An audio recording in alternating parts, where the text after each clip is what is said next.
This lecture is going to be part 2. So if you have not watched part 1 on heredity and Punnett squares and inheritance, please make sure you watch that because this is going to be where we do more advanced problems and also dive into some more concepts related to inheritance and heredity. Okay, so what we've covered before, in which we had something like, let's say, talking about if something is red versus if it's white, and you have a heterozygous item that is red, that is going to be complete dominance, right? That dominant allele is going to completely cover that little recessive allele. However, we have some cases in which there is something called incomplete dominance. Incomplete dominance. And this incomplete dominance is going to give us a mixed phenotype. So anything that is heterozygous, right? This is going to be any type of allele in which we have an uppercase allele, let's do P, and a lowercase allele, big P, little p, right? That's going to give us some type of intermediate phenotype. So an intermediate phenotype is something in the middle. That means whenever we have incomplete dominance, we're going to have a situation where neither allele is truly dominant.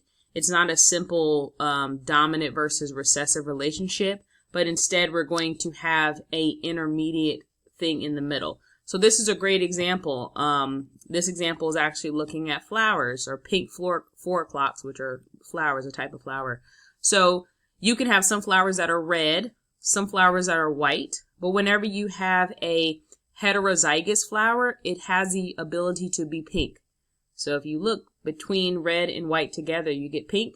That is because this is heterozygous. So it's intermediate. It doesn't have the dominant red or the recessive white there. It's going to be a mix of both. Okay, so that's an example. It's called incomplete dominance. This is an example, again, looking at those flowers, showing that you have the ability to be red, to be white, and also a pink, which will be a combination of the heterozygous color. When we talked about the plants, how we had a P1 generation, F1 and F2 in the previous lecture, this will be the purely red and the purely white. And if you remember, that first generation of offspring is going to all be heterozygous.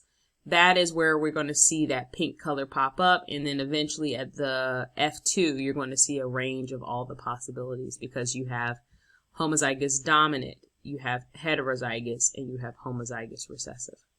So this is a question I want to have you work on and let you look through this one. So I'll give you a second.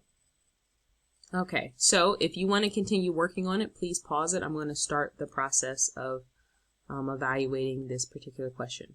Okay, so in these different birds, these Anadausian fowls, black birds are going to be homozygous dominant and white birds are going to be homozygous recessive. A homozygous black bird is crossed with a homozygous white bird. The offspring are all bluish gray. Show the cross as well as the genotypes and phenotypes of the parents and offspring. So the black bird is going to be homozygous dominant. The white bird is going to be homozygous recessive. We do our typical Punnett square. Black bird on the top, white bird on the bottom. We end up getting all heterozygous offspring. So there is a 100% chance we're going to have offspring that are heterozygous. And this means that from the story, the offspring are all bluish gray. That phenotype is 100% of offspring that are bluish gray.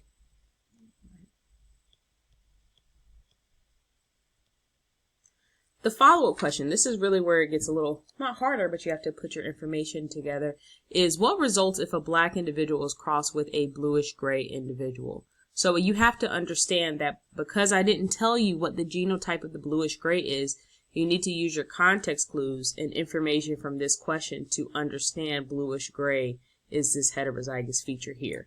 So let's say we did another Punnett square. We have the bluish gray individual on the left, and we have the black bird on the top here.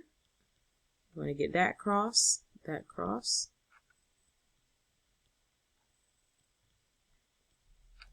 So what does this mean? That means 50% of our birds are going to be homozygous dominant, which means they will be black birds. And 50% of our birds are going to be heterozygous, meaning they're going to be bluish gray birds. So that's a good question for you. It's another blank slide if you want to work through it. All right, so that was incomplete. Now let's look at codominance. Codominance is what happens when you have both of the phenotypes are going to be shown here, okay? So again, we're not going to do a codominance question, but something like, let's say, a spotted horse or a ladybug or zebras. They're not necessarily codominants, but that gives you a good visual of seeing two different types of colors or patterns or something like that present. One excellent example of codominance that you will see or have seen is blood typing. So this is showing all of the different blood typing or blood types that we have. We have AB, which is positive or negative depending on the Rh factor. You have blood type A, blood type B, and blood type O. So these are all going to be blood types, and this is a great example of codominance. Why? Because based off of the genetics that you receive for your blood type, you actually have the ability to showcase the A antigen, the B antigen, or when they're together, a codominance. You have A and B. So the same way we had spots, for a ladybug, a black spot and a red background, you see both. That's going to be the same thing for our blood type. So we will get to some blood typing questions, but I want y'all to be familiar with blood typing because it's so relevant, okay? So if you're the phenotype of A, not talking about positive or negative, the Rh factor is a little bit different. We won't cover that right now, but just for your actual blood type, if you are blood type A, that means you are either homozygous dominant for A or you're heterozygous for A. So this little I represents nothing. So you see this is a letter I with an A on the top. That means this gene carries the A protein. This gene carries the A protein. This gene, this lowercase I, carries nothing. So all you have is basically A and nothing. So you end up being A, or you have two A's, AA. Same thing with B. You have the gene that carries B, the gene that carries B, homozygous dominant, or you're heterozygous B. One of the genes carry B, the other one carries nothing. AB, there's only one type of genotype for AB. It's codominant. You have one gene that says A, one gene that says B, so you are AB. And then finally, if you're blood type O, that means you have genes that don't carry anything. So it's two alleles, those little lowercase i's, but they don't have an A or a B on them, so you have nothing. So this is exactly what you see here realistically. If somebody is AB, you see the spikes, you have blue and yellow. They're going to have both of them on their red blood cells. If they're A, they just have yellow. B, they just have blue. And then if you're blood type O, you have no antigens on your blood cells. So here's a really nice recap of what we've discussed so far. Complete dominance, that's like, let's say the red flower or the white flower. That's where you're going to have just a dominant phenotype. Incomplete dominance, that's where you have a mixture. So here the pink flower represents that mixture. And then finally codominance is where you have both of them. So this flower that is both a darker color and then a lighter color, that's going to represent what codominance looks like. Okay, I want to introduce a few more concepts now that we're in the advanced stage. This concept talks about a two-factor cross. So what we've been talking about previously has been a mono-hybrid cross. I wrote it on the last lecture. Mono-hybrid cross. We're talking about one trait. Now we're going to see what happens when we're talking about two traits or a dihybrid cross.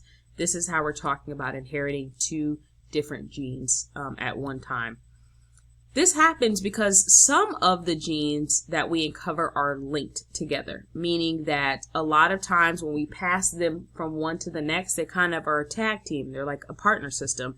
So you usually don't see one without the other. A great example is freckles and red hair. So people that have natural red hair, not dyed red hair, but natural red hair tend to have freckles because that red hair and the freckles, they are tied together.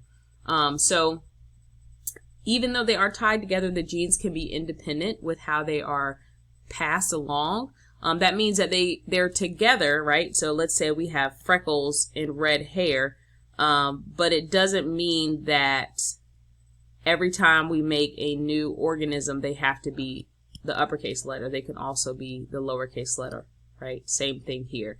So that's what the independent part means, that we don't have to only take, you know, the uppercase or lowercase letter. It just means they're independent. So as we start switching them around, you can get either version because they do have the ability, based off of Mendel's rule, to be able to randomly be distributed into gametes. Okay, so as we talk about a dihybrid cross, I want to show you how we do that. It seems very overwhelming, but I promise you it is not. Just make sure that you are listening while I'm explaining it, and it'll be a lot easier. So this is what a dihybrid cross will look like for you. And it's going to follow the same rules that we've talked about the very first time. So the very first time we started any Punnett square, we said we have to identify the parents. So this is Y, Y, R, R. You see we're talking about two genes. So in this case, the yellow is going to represent, I believe, the color, right? This one represents color. And the RR dominant trait is going to represent if it's smooth or if it's wrinkled. So it's smooth. So the first step was identifying the parent's gametes. You're usually going to get that, right? If not, you might say something like, you know, you're looking at a plant seed that is homozygous dominant for yellow color and homozygous dominant for smooth seeds. And you could then be able to come up with the letters on your own based off of everything we discussed. So step 1 is identifying the parent's genotype. Step 2 is making the gametes, right? If you have an egg and a sperm cell that are coming from this, what could go into each egg or sperm cell? Well, we can only pass one gene along at a time.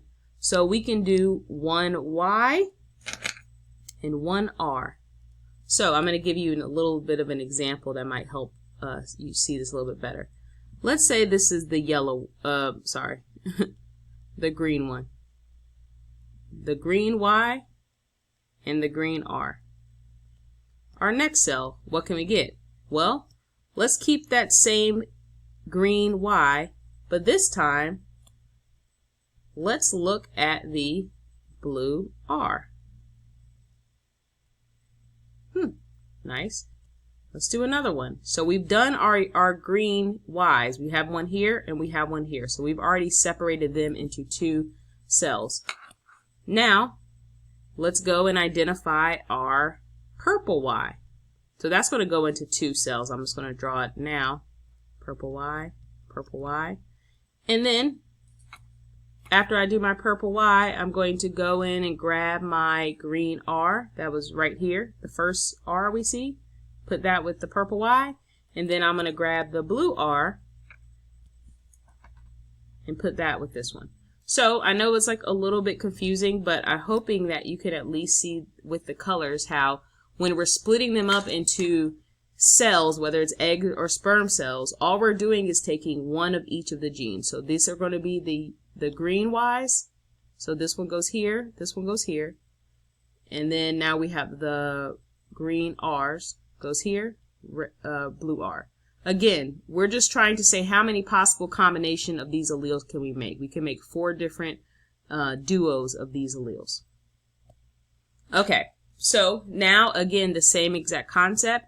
I want you to zoom in or look a little bit here. So I want you to, I think I can zoom in if I remember. I just can't use my pointer once I zoom in.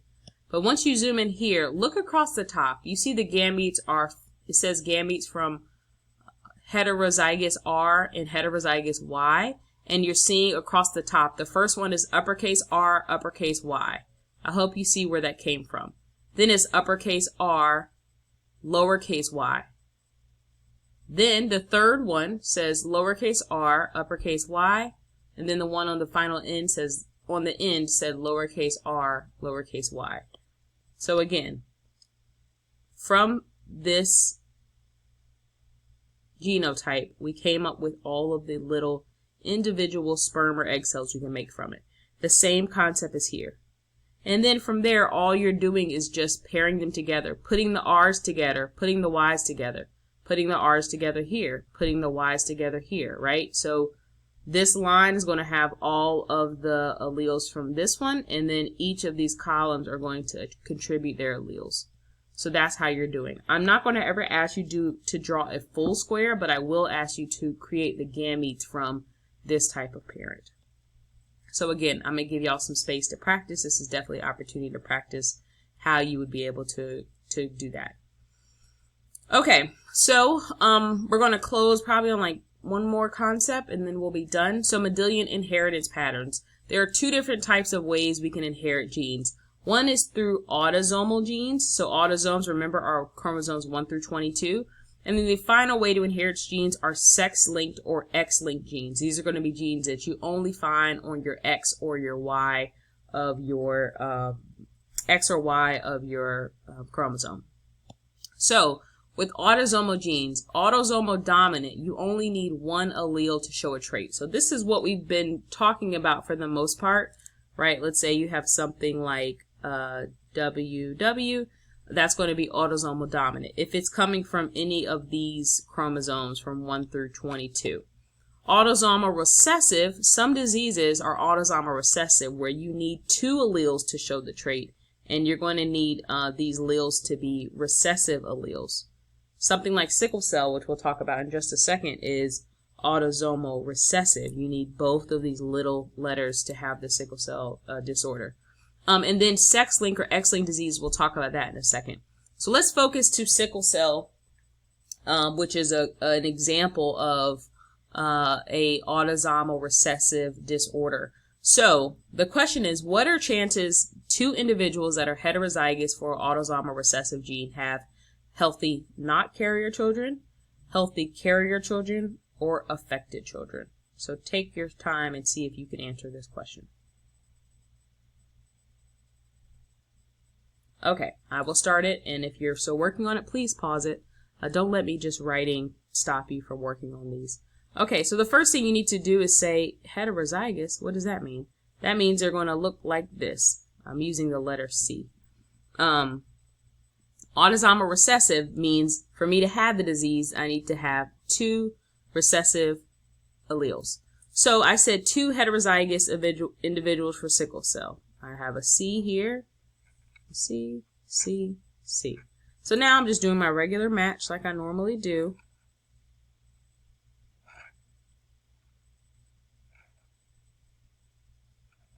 So if you couldn't get there, at least pause and see if you can answer these questions based off of my Punnett square.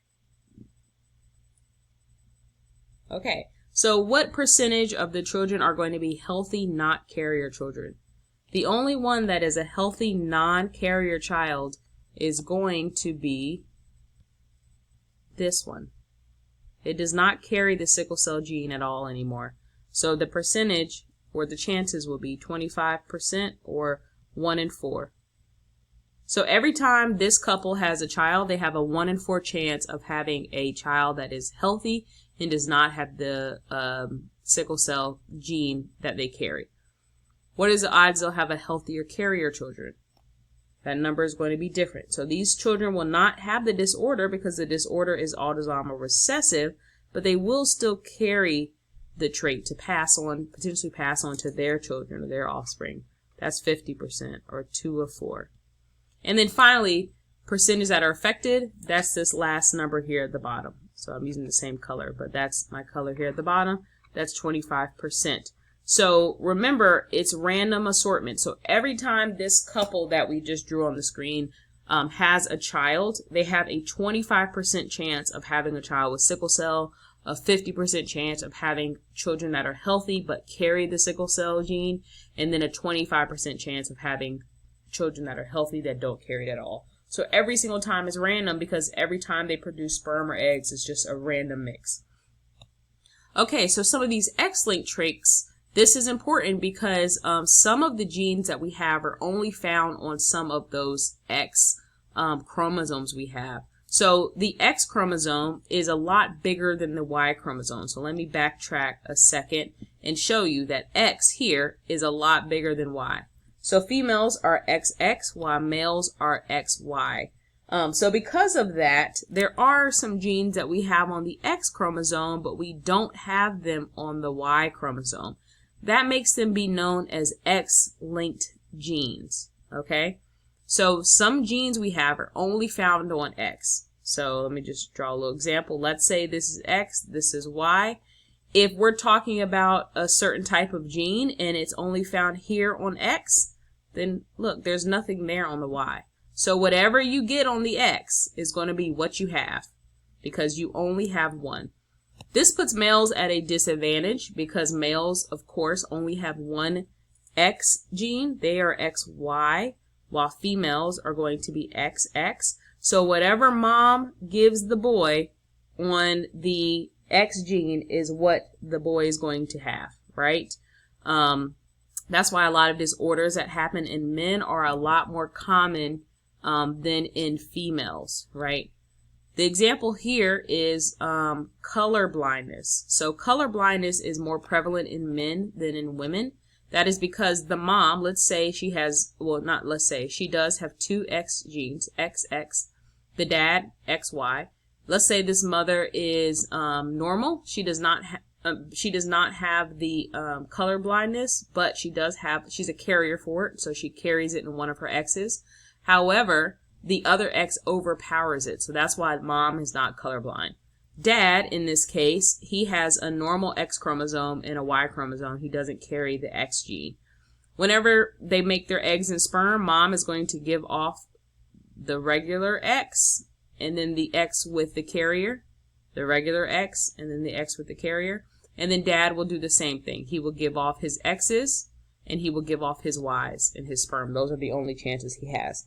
So now you're going to see something we haven't talked about, which is gender. You're going to create not only traits, so be able to see if the offspring are colorblind, carriers, or normal, but you'll also be able to pair that with their gender, because now we can identify if that offspring is male or if they're female. So here's a good question, and I'm going to show you how to draw this about X-linked or sex-linked genes. So what are the offspring between a female who's a carrier for color blindness and a male who has color blindness? Okay, so the thing about this question is before I even give you time to work on it on your own, I want to help you identify how to draw this. Because we're kind of working with two letters here, we're working with chromosomes, either X or Y, and then we're also working with color blindness, right? Color blindness there or there. We have to first come up with a different way to draw it. So the same way we kind of drew our blood typing, you can draw it with either X and then this being a B or a B, that one, or Y paired with either the B or the B. So make sure when you draw this that you pay attention to how you're putting that in the box, right? So when you're making your male, so let's put the dad on the top, he's going to be XY, and then the female on the side, and then I'll let you put whether it's supposed to be big B or little b, but that's how you should draw it, so that when you have your Punnett square, you will eventually have some X's here, and then you will also have some X's and a Y here paired with that B. So now from this point, you should be able to look at this question and then fill in basically the little spaces that will go in this area.